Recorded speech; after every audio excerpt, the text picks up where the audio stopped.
Bibadde bakuba kasabe benawulira n'abanywa obunywa ebbiya bali mu mirembe gyabwe abakulembeze b'ekyalo bonna abakulembeze bali ne mugamba bebafu ne mugamba n'obuwali aye nabo ne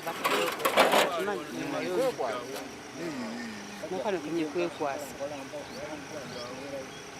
gundi 20 gundi 35 ye bibiri yambuze ina 35 Land detective land yali abamutwala Natete nampesimu ya OC bwali okutuuka leero ensonga eno bwekyo bwebadde etambudde bweki kansoke mpe history yajja tuyamba wano we tuli ettaka lino lyagulibwa mu 1932 1932 era ekyapa I made 10 copies ebimu nja kwogera mu luzungu so that we follow but quickly kino kyekyapa nga ligulibwa Yowasi Sozi ne liwandiikibwa nga 11 Novemba 1900 enonayo plot 1 ogiwa abatuuzi plot 1 1932. Those are 96 years. Miaka 9 mwena. Kakati Sozi yaligula mu 32 naye wano okuzimba wali yazimbawo mu 1954 yayingira ennyumba mu 1954 ekyo giba emyaka 67 ennyumba eri gye mulabye wali Yesozi yajingira mu 1954 January 1.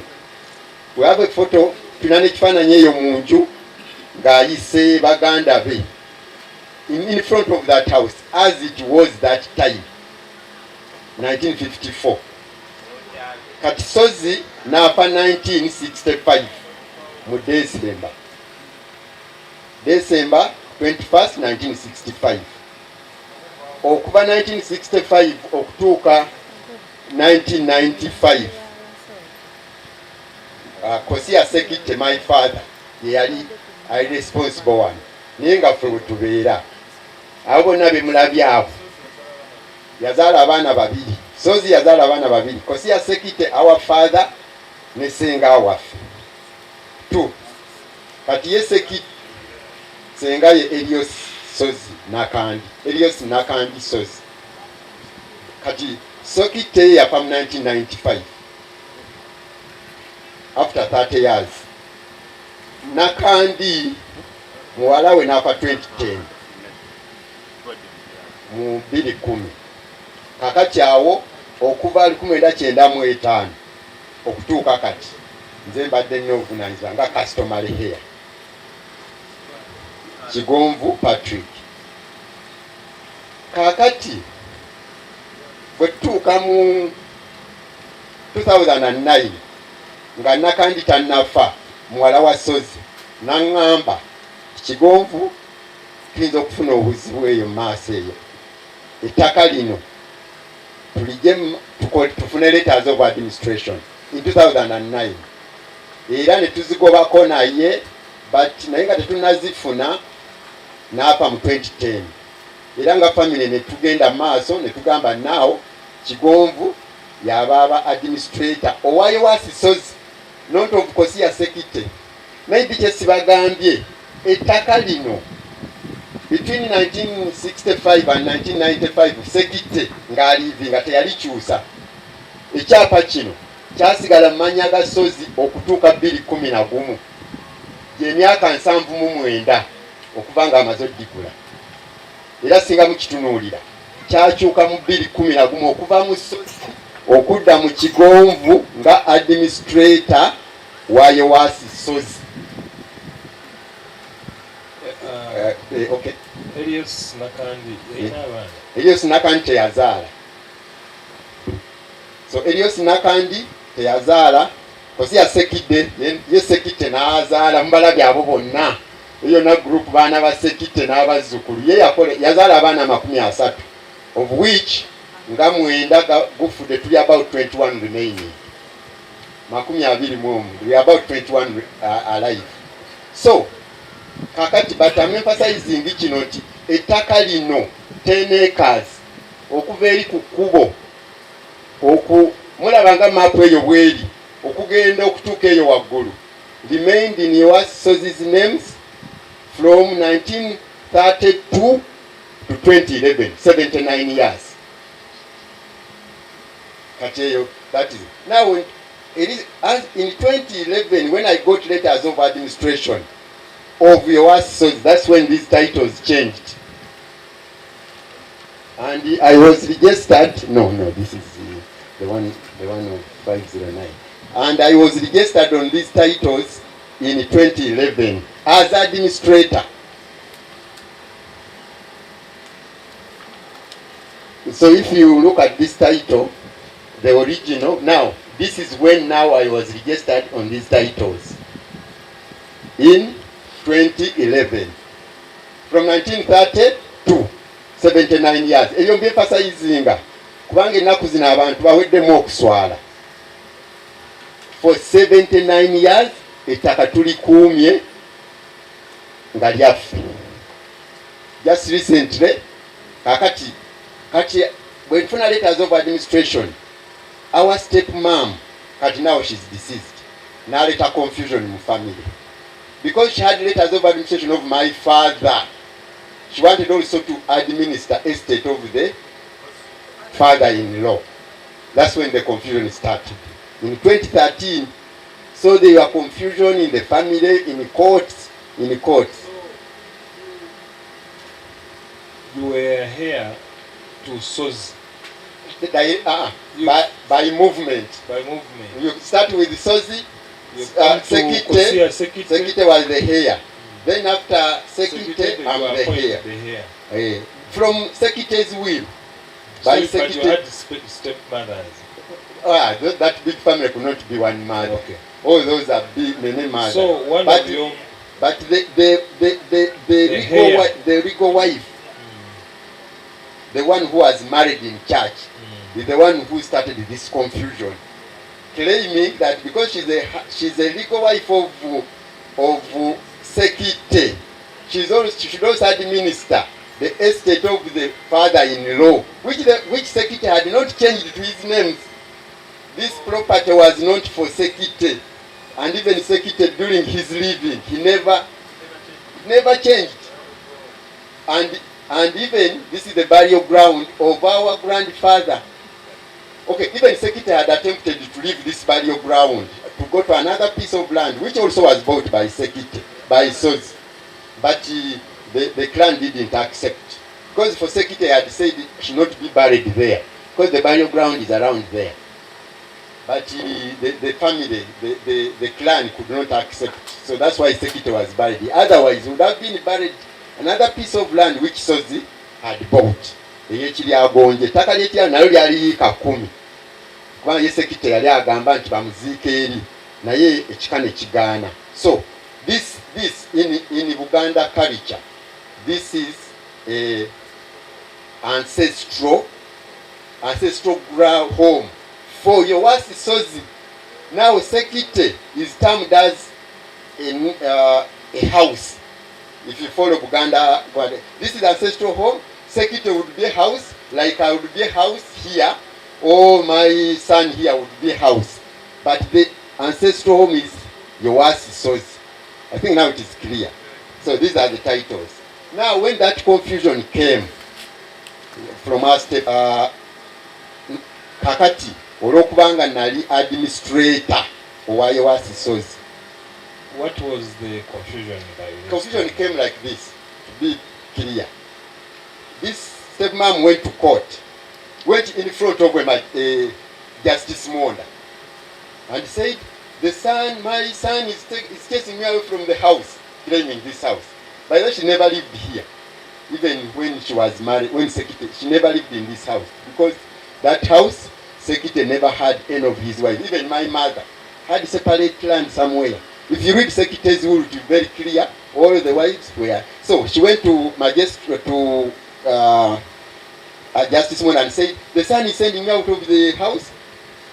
Out of emotions, we don't also understand. So Monda Sekite had a will.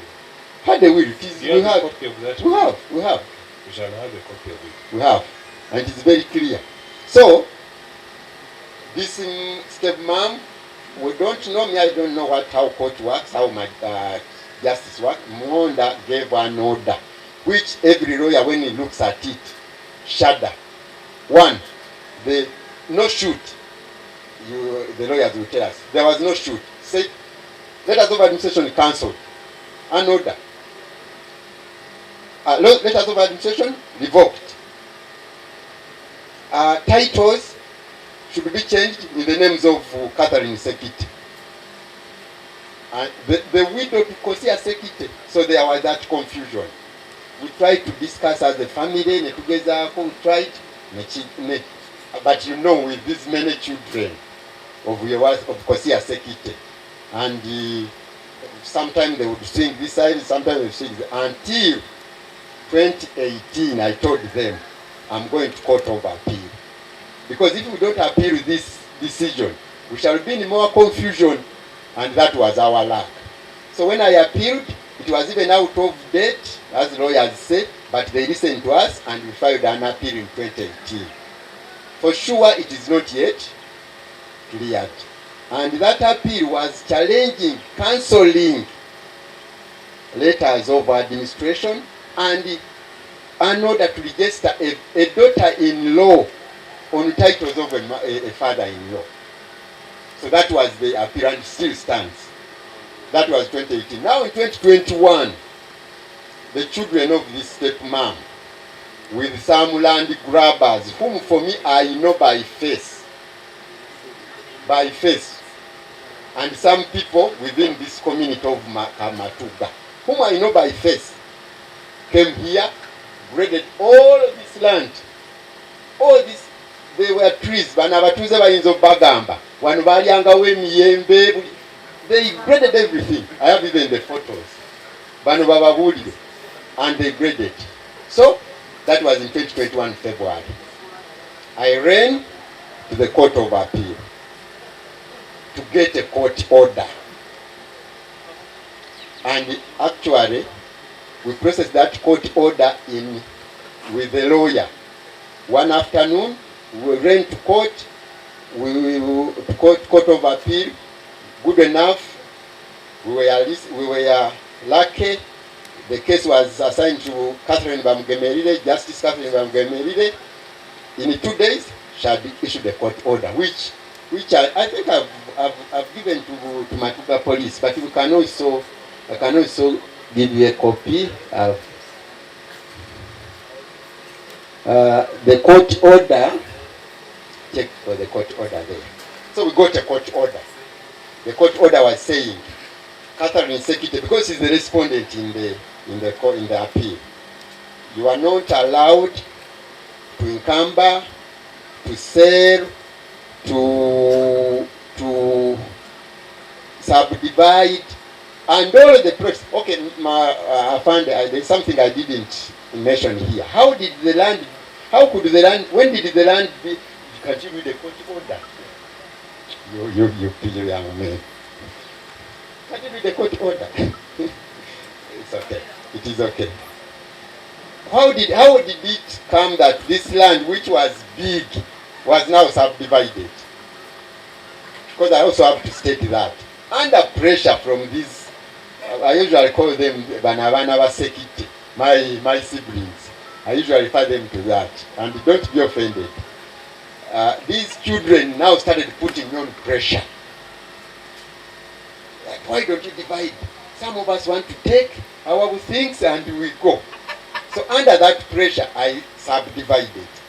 With intention that we shall, after discussion, for example, we agreed that one was the minimum, that this plot from there, that site is for the ancestral, about 3 acres. That one, we agreed that there is no discussion. Whether you are who or who, you not take, you can see where that wall passes, going that side. If you take that wall up to the road, and you go that side up to the road, because the land is big, that is ancestral home. No discussion, nothing. So that's how, but I'm just giving an example why we subdivided. We also agreed that let's sell 1 acre, because I had been managing this land from 95, 20 to 2011. So we agreed that I stop incurring my own.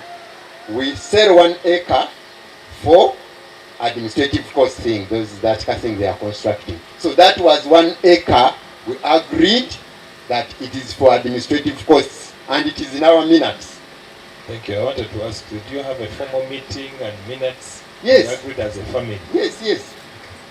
We usually have, that one I'm trained, he has trained me. He's my boss. He trains me. What I practice in office, when I come to the family, I should not drop. So, that's how subdivisions came. Otherwise, if it wasn't that pressure, this land you would have found it intact. The original 10 acres. So, now, when we got that court order, good enough, the court order was stating all the plots. You can see. It says all the plots. So what it only eliminated. Okay, now maybe I should also come on Bategeze. But now some of these children of Kosia Sekite, when you would be discussing and maybe say that for you might get there. Yes. Hey. They are all graduates. Most of them are graduates. Even if I tell them stand up, all of them, even now, these are... What I was insinuating is that you are speaking English and not all of us may understand. Oh, but don't come back fefe now. Oh, sorry, Musonyiwe. Bano, nekubidde nnyeno, Musonyiwe. Kakati kanzire mu mangu. Kubanga abakulu bano artiste Uganda bategeera kyembadde ntegeeza wali ndowooza mutegedde ettaka lyatandika mu 1932 nga Kosia nga Ewasisozi yaliguze. Ewasisozi n'afa mu 65, Sekite n'amusikira. Sekite n'afa mu 95, gy'emyaka 3 nga nze ne musikira mu 95. Kuva mu 95 ebintu bya wano nze mbivunaanyizibwako. Ettaka lino lyabeera mu mannya ga Ewasisozi okumala emyaka 79 okutuuka 2011 nga musomesa tannafa. Mwe mumanyi nga musomesa senga waffe musomesa bwe yali tannafa n'alaba nti wenza okubaawo. Sekite bwe yali aliwo ettaka lino teyalikyusa emyaka egyo gyonna gye yabeerawo. Ekyapa kyasigala mu mannya ga Sozi. Tukikyusiza wano mu 2011. Kaakati obuzibu bwe twafunaawo bamaama waffe oli yaffe ennaku ezo n'ayagala okuyingira kubanga yali alina ye mukyalo w'empeta n'ayagala atajje ne ku bintu bya ssezaala we abenga mu kooti. Era omusango ogwo tegunnakola ki, tegunnaggwa. Naye mujjukira wano mu 2021 bajja ne basenda wano era wano mbadde mbagamba abatuuze wano babadde bali miyembe byonna emiti mujjukira ffenne byonna ne basenda. Kakati okuva olwo ne tufuna kooti. Kati bwe muwawaabira bwe tufuna kooti order 220 mu ng'egamba teri kutunda, teri kusalaasalamu, teri n'ebyapa. Kubanga ebyapa waliwo twali mu kooti nga tuli mu mediation, omulamuzi n'angamba mwami Kigonvu ezo mpapula zikwasa omukadde ono tusobole okunegotiatinga. Ebyapa byonna ne tubikwata ne tubimukwasa. Kakati bwe yafuna akachansi ako nti alina ebyapa mu kooti, kakati ffe nze nga yali akulira ne ngamba by that time the stepmom was over 80 years. Kati nze ntandika okugobagana n'omukadde w'emyaka 8 bandindabye batya mbudde ebyapa empapula ebyapa bisobola okusazibwamu yenna abirina, nammwe mwenna ababirina abagamba mwagwe ebyapa bisobola okusazibwamu ne batuwa ebirala. So nemuleka. Now she used that chance what should I call it? I wanted to be sure. Kale yakozesa akakisaako ne yeekobana n'ababbi b'ettaka. Olwokubanga yalina ebyapa bwe yagiranga she used to show them these titles. Now for them they would use that chance. Kakati okuva olwo 2021 ate mukadde she was frail, abaana be babiri bate Kefa ne Rogers Sozi ne balowooza kati bafunye mukisa eno mukadde ate balina ebyapa biri mu their control be babirina kati ne batandika okukola bino bye mulaba ebituleetedde obuzibu. Bakwataganye ne balandi grabbers. It is a state of the worst source. Now, lwaki tuli wano? From 2nd February, I've been in touch with Matuga Police. Mukulu Kabogozi oyo ajja bategeeza. Nkuba amasimu nengenda ku station ne to discussinga ne kino kye explaining ekyogedde emirundi nga 10 ku police okukinyonnyola. But let me tell you, Afande, let me tell you. I looked at mulaba ettaka lyonna eriri shaded green court order kweri. So it tells you ettaka tewannabaawo nnyini lyo, nange nze nnyini sirinaako buyinza. So oli tayinza kugamba mbu naguze wano olwokubanga we nagabana. Ne bwaba oguze naye I want to take a time no checking. Ekyokubiri court order ne wakiso gyeri biriko caveat ebyapa bino byonna. All these titles have caveat. But why are we here? Between I have to tell you, Afande, between 2nd February and 1st March, 7. Kambategeeze lwaki tuli wano. Okubanga 2 February okutuuka nga 1 March oba 28 nkubye essimu 117 nga nkubira police okujjako ono gwe sitera kubira naye group yonna ey'Ematuga essimu 117. My phone records recent calls 117. Waliwo mukulu Kabogozi alwemukubira essimu 8. Nenge sintu ze ngamba kyangu tulina court order era baali bazeewo emyaka 5 emabega ne bagenda bakomawo batya. Mwe polisi mubakwate mubatwale nawaabo omusango nti waliwo abantu abasalembera ku ttaka lyaffe. Lwaki temubakwata ne mubatwala evidence nga bansaba muleeta omujulizi? My dear, tekikola. Essimu 117. Bantu bameka balina kapasite eyo esobola okuba essimu n'okubira ono. Nze amasimu gange nkubidde ne badriver ba patrol mukitegeere, nkubidde ne badriver ba patrol ne baŋŋamba driver ba patrol ye gundi ne mukubira. Kakati bwe twatambula bwe tutyo mukulu Kabogozi ekyo tukkiriziganya naawe ndowooza. DPC yaba busy tutera nnyo nze mbadde nkoma ku mukulu Kabogozi osi ne OCCID eyo level kwe mbadde ntambulira naye nze nina ekintu kimu I humble myself mwe mmanyi background yange nasoma ne gyenkola mumanyiyo n'abantu bamanyi I humble myself. So I humbled myself with Matuga police to the maximum. Nengenda ew'omukulu ono. Nabadde mbabuulira omukulu ono mumutegeeremu abantu ekyabampisiza. Omukulu ono yatwala poliisi zonna Wandegeya n'ojja Kawempe n'osala n'ogenda eyo Nansana n'osala n'odda eno Kiteezi Kasanga. Amanyi abatuuze bakyala. Agamba I'll come on the ground. Nja kujja ku ground. Mukulu Kabogoza oyo talinyangako wano. Ye osi Matuga talinyangako ne mwegayira Mukulu Kabogoza tugendeyo olabeyo. Manyiwo. Naye omukulu ono kisi kituufu Mukulu Kabogoza. Omukulu ono n'agamba I'll come on the ground. Era yensonga eyo. Yensonga etulese nze namusabye. Kakati ebyabwe ebyo bye bakola eyo si for example wano ba deployinga abajasa ekiro. So on record aba bagrabinga naddala oyo abadde agamba mbu ali presentinga Ssemwanga. Wano bateekako abajasa ekiro. Bwe bakuuma buno obuntu bwe bakola buno. Kiwulira Ssebu tekyetusaba kimu. Bave ku ttaka okutuusa ebyaffe lwe birere. Obaani yabaguza obaani bave ku ttaka. Baveeko ettaka lyaffe tuli baddeko emyaka 96 nga tewaliwo nkaayana tewaliwo buzibu bwonna. Tetulwanangako nga famire. Kakati be baleese ebyo ffe kyetusaba kyokka ekyo.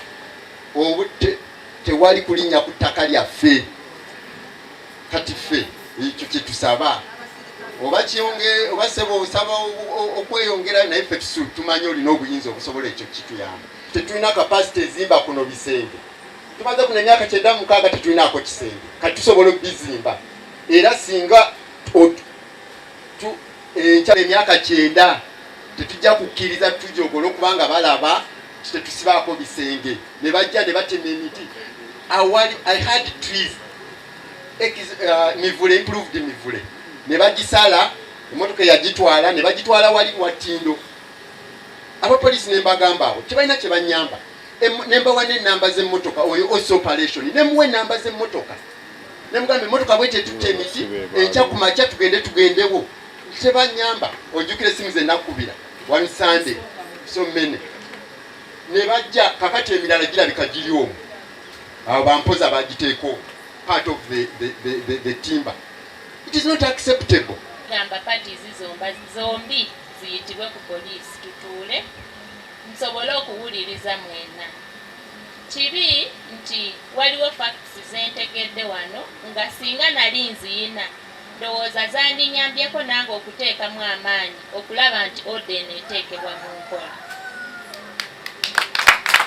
Kubanga ensonga we ziba ziriko order tulina kulaba nti order yekola ki eteekebwa mu nkola paka nga kooti esazeewo n'erambika ani nannyini kintu ekyo. So kitukoze bulungi nti Mukama waffe aze era agenda kutulambika ensonga zino tusobole okuzikwata nga we zigwanidde okukwatibwa.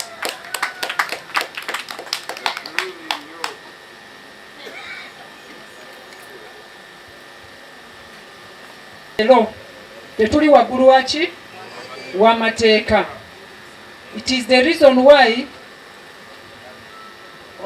Mr. Patrick we yazze mu office. Mukama wange yasobodde okuwuliriza. But remember it was only one side. N'agamba nti no, we need to go to where? Ku ground tutegere ekituufu, tufune picture entuufu. And it is the reason why we are here.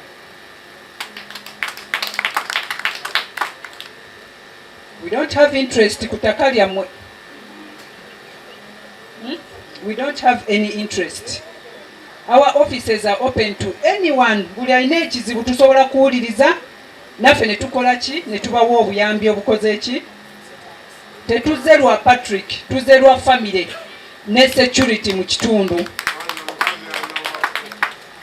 So fenga team eya Kempi North ono mwami tumaze okumuwuliriza naye amateeka, what does the law say ku nsonga zaki ez'ettaka?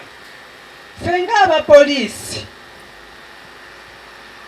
1 tukola ogw'okubasomesa amateeka. 2 we so much interest ourselves ku nsonga eziri criminal.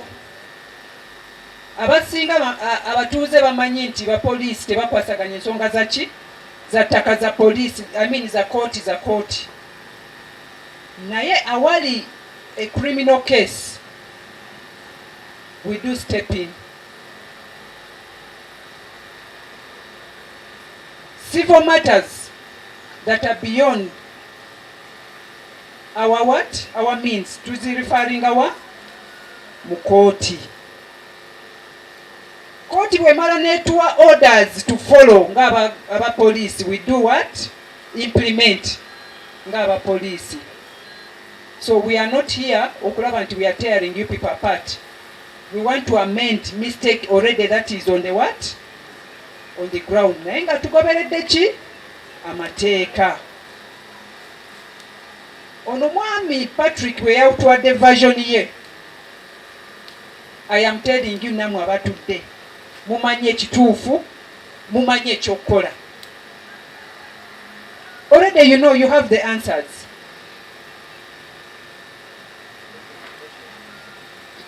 But we are not going to use our authority nga police okola ki okumenya amateeka. Tugenda kugoberera one the orders that are already on the what? On ground. Court, we have a court order. We have a week. Getting the title in itself would have taken a couple of years. But the document I have is that I own property here, plot 507. I've already given you the copy of the document. Until 2021, I did not have any problem at all with the property that I own. And of course, Patrick kept on asking, what do you want to do with this property? But I say that at this point in time, I still don't have money, but it's part of my retirement plan. Come 2021, Patrick calls me, and that day when he called me, my wife had lost her mother, so we are planning to go to Tororo for the burial.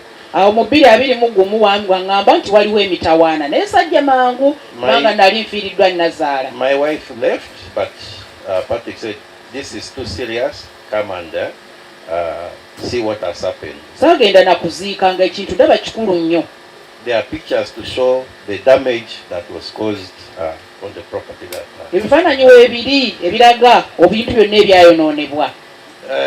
trusting what Patrick was doing, of course.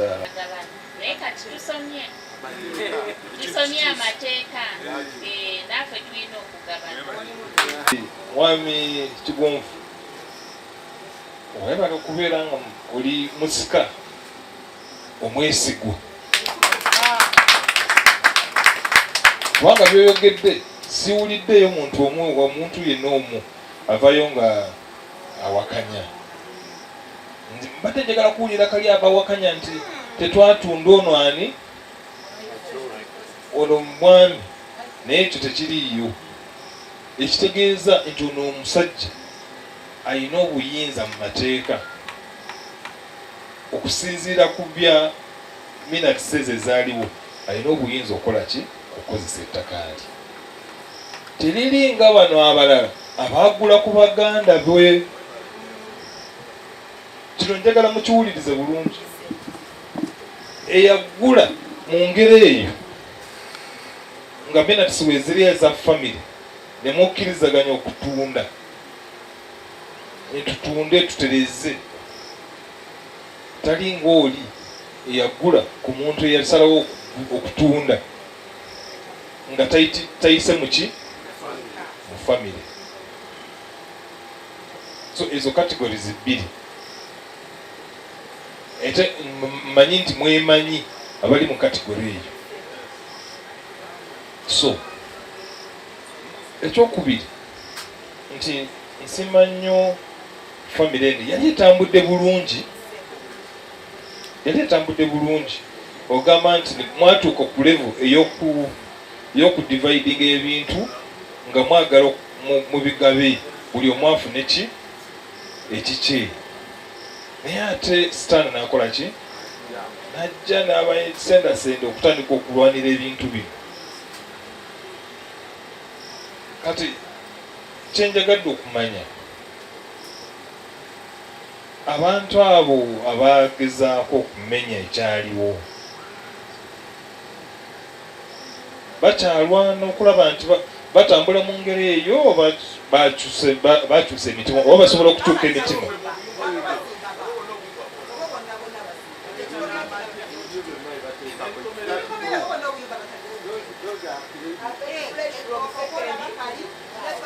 So tuludde nga ndoza poliisi tekwasaganya ensonga eyo kubanga naffe ngaffe tulina obunafu bwaffe obubadde mu kintu kino era nsaba kisonyiwo.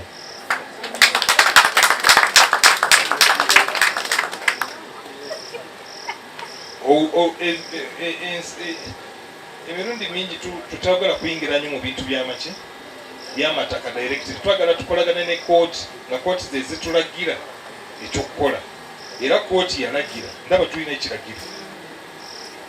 Naye ndowooza kubanga abaserikale bano bonna bwe mulaba bapya tebabadde mu matugga wano, naye nange sisobola kugamba nti kubanga bapya mbawolereza banditunudde mu nsonga eno mu bwangu ne bakola ki? Ne batuukiriza kye balina okutuukiriza nga poliisi. So bassebo n'ennyabo Matugga tugoberere kooti oda nga bwegamba okusookera ddala. Bano bonna abazimba abakolerako ebintu ebirala bakome ku ssaawa zino.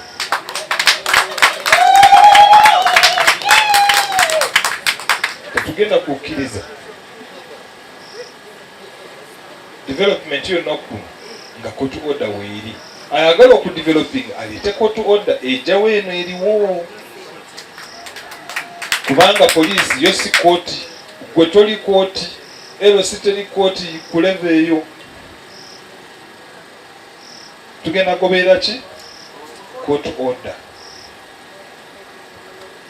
Nti buli omu abadde atandise okukola buli kimu kyayagala wano alekeraawo. N'ono yagula mu bintu bye nga singa poloti ye eri mu ki? Eri mu zino mu kooti oda eno omulamuzi gye yalagira nti poloti zino na zino kubanga ziri bazirambika bulungi okulaga nti buli omu ali ku plot numbers ze bateeka mu court order tebalina akola ki?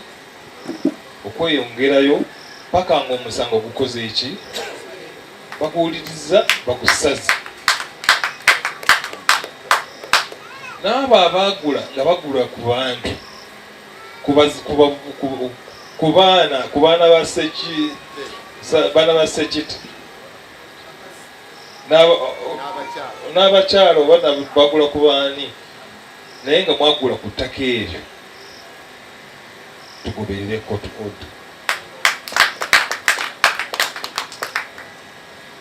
Banaye waliyo ekiragiro ekya pulezidenti yatuwandiikira ebitongole byonna eby'obukuumi teri ku deployinga ku kifo ekiriku enkaayana ng'odeployingira omuntu. So omuntu abadde deployinga wano ngenda kwogera ne mukama wange First Division Command obanga ba UPDF tugenda bakwatirawo tubajjewo nga bazze kubanga tufunye obuzibu bungi nnyo mu bintu ebyo ebyokudeployinga. So tetuukiriza muntu yenna okukola kintu kyonna wano, tetuukirizawo deployment ng'amateeka bwe gagamba, kubanga nsobola obutagondera etteeka ekiragiro kya mukama wange ye commander in chief. Ate yagenda olaba president okuwandiikira n'awandiikira IGP, tetusobola akikola. Naye nange mbasaba mwengammwe mwekubemu tumalirize ensonga eza wano, buli omu ajja kufuna ekiki. Ekyokubiri amina ekyokuna, tulina buli poliisi gyebweyingira mu bintu bya family, usually wetujja ne tugamba nti katuprosecutinga tuleetawo division ate nnene nnyo. Kyembasaba Mr. Kigonvu ne family musooke muggyemu abaana bammwe mutuulenga mu abasigalawo. Ogambye nti mwasigalawo kati bameka?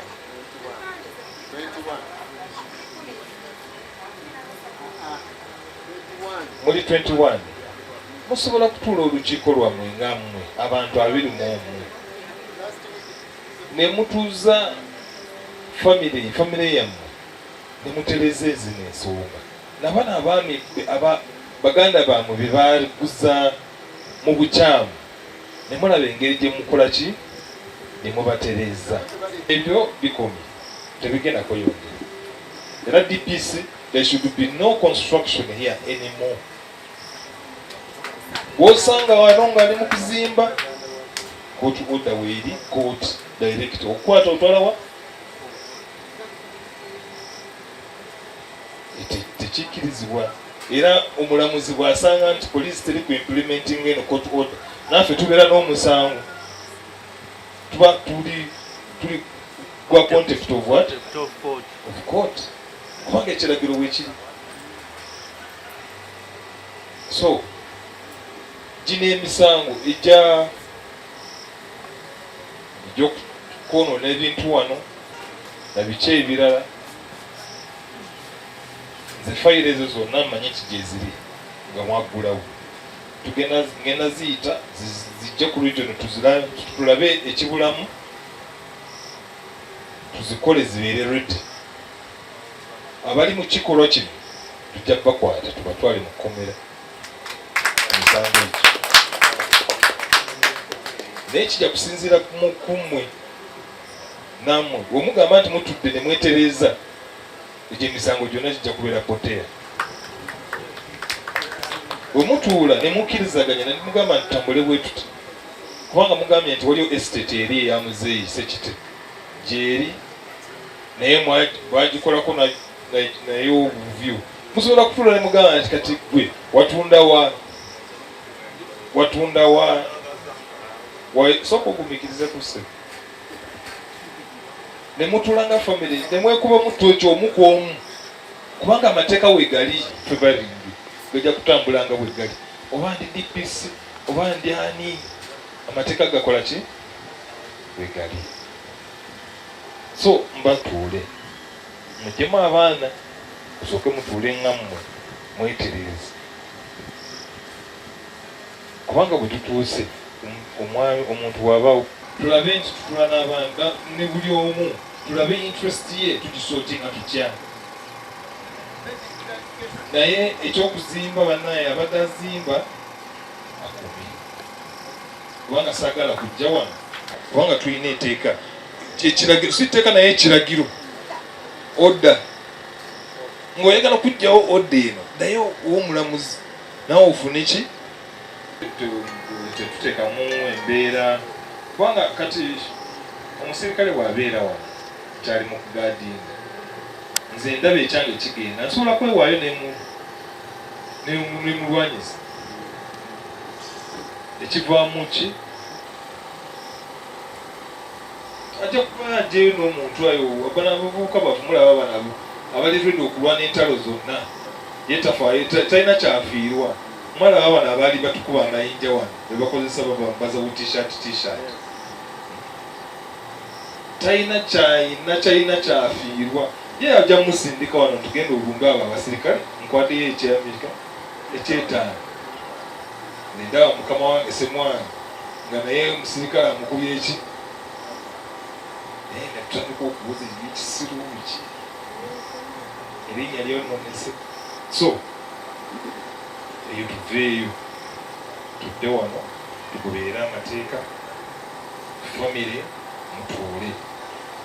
Mr. Kigungu gwomusika siwulidde abuusabuusa nti gwomusika ate kirungi nti omuntu eyaleeta obuzibu mwaŋŋambye nti yakola ki yafa takyali kibi naye ate embeera eri ekirowoozo kiri kyakola ki kiringa ekigendo kati kye tulina okukola okulaba nti tudde wamu ffenna abaana 21 tudde wamu tutulize ensonga zaffe wansi.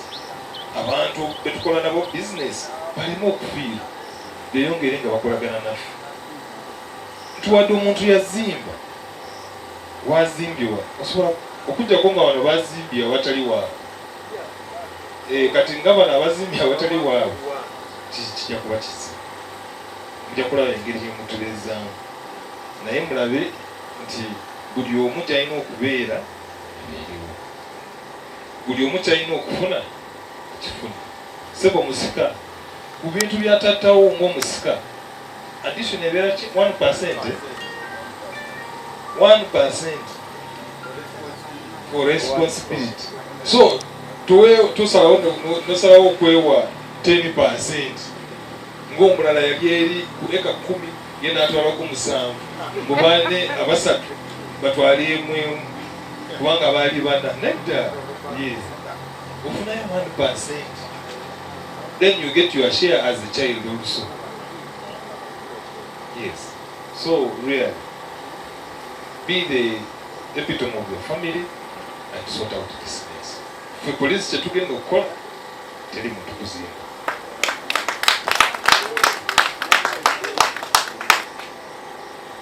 Mwe mwesorting internally kubanga mulina omulimu mungi. Omulimu omunene guli wubwo, guli wammwe abaana okulaba nti mutereeze bano abatwala sente. Baganda bamwe abo abatwala sente musobola kusanga nti kituufu batwala sente z'abantu. Ate muganda wo okujjako ng'okkiriza nti tumutwale mukumbera naye afiireyo.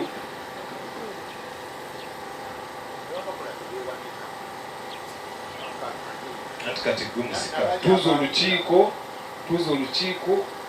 oyogere nabo mwetereeze obalina okukkiriza omuwangwa bebasigala bwe bemanaging bamukizibuzibu wabubuzi nebale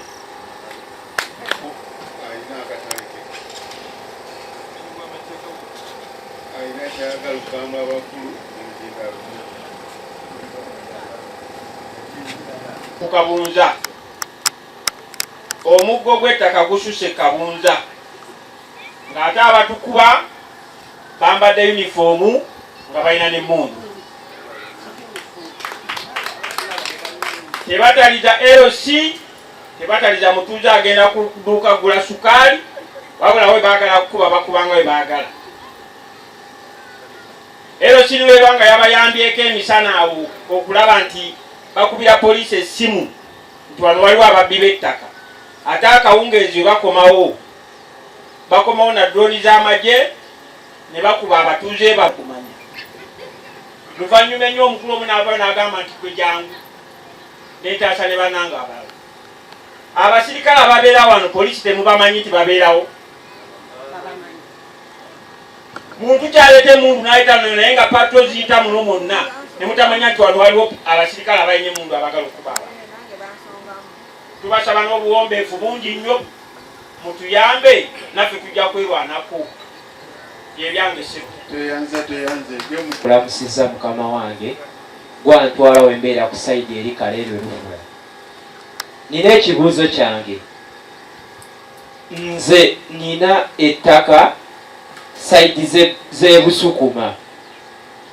Ettaka eryo saidi emu y'abakojja bange bajja ne bakuŋŋaanya abantu ku kyalo ne batusasuza ssente naffe ab'ekika twegule mu bitundu bye baali bagenda otusalako, era kojja wange essula nga yavunaanyizibwa.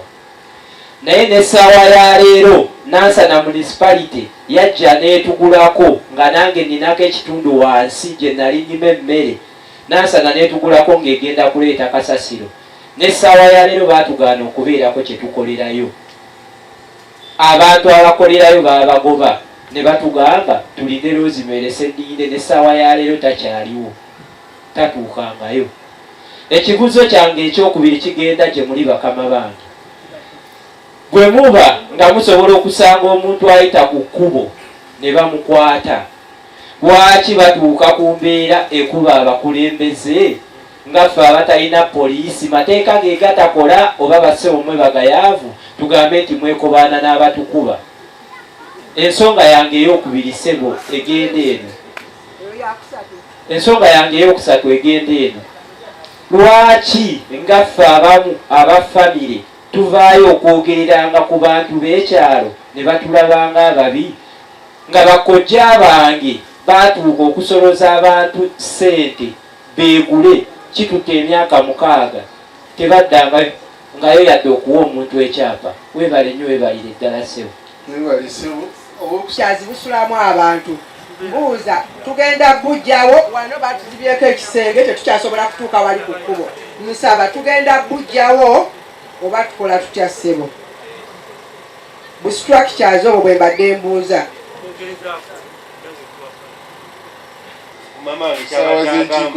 Musulamu abaami bye tutamanyi ngera bwe babanyonyodde nti bamagye, so tuli mu bweraliikirivu. Tunasobola tutya okubeera wali ng'abaami basulana ne muntu nga batuzibyeko n'ebikomera? Webale nnyo, waliwo omukulu eno nange njogera ng'omuntu eyagula wano ku poloti. Poloti eyo nagigula ku baganda ba omukulu oyo oba nteeseemu akayumba kange kali.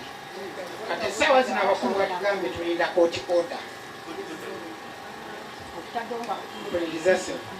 Kakati court order bw'eba weeri ng'eragira akayumba kange kamenyewo, ngenda kamenyawo. Naye weba tennandagira kamenyawo ate nange nensanga nga gw'okamenye oba nensanga nga gwe ate olimiramu kasooli nga court order tennalagira bankola ki? abakulu kabatuddemu banaye ekyo kikyamu, era njagala bagamba nti obuulira nti ensonga eno ngenda gituusa ku levu gye mutasuubira, kubanga mu mateeka teri muntu adeployinga mu area yange nga simanyi. So nga waliwo deployment eriwo okusookera ddala DPC nga olaba ono omusirikale sooka omujjo, you come and pick this office. Okuva wano ngenda kwogera n'abakama bange, nina bakama bange wano bangi, so tulina okumanya ani yabunaanyizibwa ku ki. Era njagala bagamba nti ng'omanyi nti oli wano tobadde oleeta wano abasirikale tebaddawo, kubanga kikyamu ovumisa gavumenti, ovumisa obukulembeze nga tukozesa abasirikale mu bukyamu. Abakulembeze be bakuba simanyi oba mwagenda ne muloopa emisango. Sorry? Sabo, okuyingiza omusango ku poliisi, omuntu azze wano n'akukuba wadde musirikale ayina boosi we. Bw'ogenda ku poliisi wano ate defense saagala obeere n'ebirowoozo ebyo, ojja gamba nti kino sobola kikola kubanga kiri bwe kiti kusinziira ku kyolowooza. Ekyo kikyamu. Sobola gamba nti poliisi eya 70s ne 80s ye poliisi eya kakati ziri different. Poliisi ya jjo si ye ya lwaleero. So ekisinzira ngeri gyoevaluating ngagwe olaba nti eyakakati mbi okusinga eyedda ekyo ekirowoozo kyo kubanga ffenna wano tusomye tumanye ekirungi n'ekibi naye mu birowoozo bye bwolowooza nti eri eyedda esinga eyakakati naffe tujja kulowooza nti obwongo bwo buno bulungi bukola bulungi oba bulinamu obukyamu. So kusaawa zino obubeerawo wetufuna obumenyi bw'amateeka banaye muloope bw'ogenda ku poliisi ya DPC ey'Ematuuka ne bagaana okuyingiza omusango waliwo region ono omwami abadde abagamba nti ntwala poliisi meka nina ba DPC 8 divisions 8 Old Kampala, Wandegia, Wakiso, Kachiri, Nansana, Kawempe, Kasangati, Matuga. Tizwete ne Wandegi. So kulevo yange bojja n'ennemerero okuyamba oli olive ekola ki eddako ku KMP level mukama wange atula ku CPS third level KMP commander bw'alemererwa okuyamba ogenda wa direct atula wa naggulu n'ebyo byonna nga tonatuuka n'eyo nga tonatuuka ewange waliwo kye tuyita professional standards unit kwasaganya ebyempisa mu police. So avenues zonna weeziri ezisobola otuyamba tuyina mugambye nti mubeebamu defense mpulira bubi nnyo nti oli defense ate engeri endowooza gy'oyina eyo nkyamu tetulibeebamu. Sebo wuliriza sirika nkuyigirize tuyina ebitongole nga 5 n'okuyisaamu ebikwasaganya ebintu byaki eby'amataka. Ku ssaawa zino ndi RPC nina legal officer nina desk ekwasaganya eby'amataka. Ku division Ematuuka tuyinayo office gye tuyita land protection unit, police land protection unit bali machingi. Tuyinayo state house land desk n'endala. Tuyinayo ne ministry naye ina desk ekwasaganya ebyaki eby'amataka. Enkya ngenda kubeera mu lukiiko enansana ne mukama wange minisita ow'amataka. So tokwata ebitongole n'obikola ki n'obigaata. Poliisi ng'ekoze ekikyamu si UPDF yekikoze. UPDF bwekola ekintu n'abasirikale nabo tulina abasirikale abakyamu n'abasirikale abalungi. Ate ekinsanyusa ate ekinzijjamu n'amaanyi nti mmwe abarecommending abayingira mu kino tugamba tukola recruitment mutuleetera agasajja agasingayo obubi ku kyalo ntiyingira poliisi. Mwe abarecommendinga mmwe aba LC yes chairman singo gwe basookerako nosindikira ogubbi ogutraininga nemala nenguwa emundu negujja wana negutulugunya abasiriki abatuuzi. So tufuna abantu abasobola otuyamba nga batukolera ekiri mu mateeka mu bifo byaffe bino. So obukyamu bw'abantu bano abalala si bwe bukyamu bw'abantu bonna. Esi station bwe yaba yalemerera okutuukiriza obunaanyizibwa bwe singa wagenda wa DPC Mr. Kigungu. Kyova omuntu bw'ajja ewange nsooka mubuuza DPC wayogeddeko naye nti nedda sokodeewa akola omulimu gwe. Bw'alemera okola omulimu gwe sijja mujjako omulimu ogwo bwerere naye nja muyisa si refresh muyisa mu mitendera egimuyigiriza okukola omulimu gwe. mulimu n'omuteeka mu kkomera.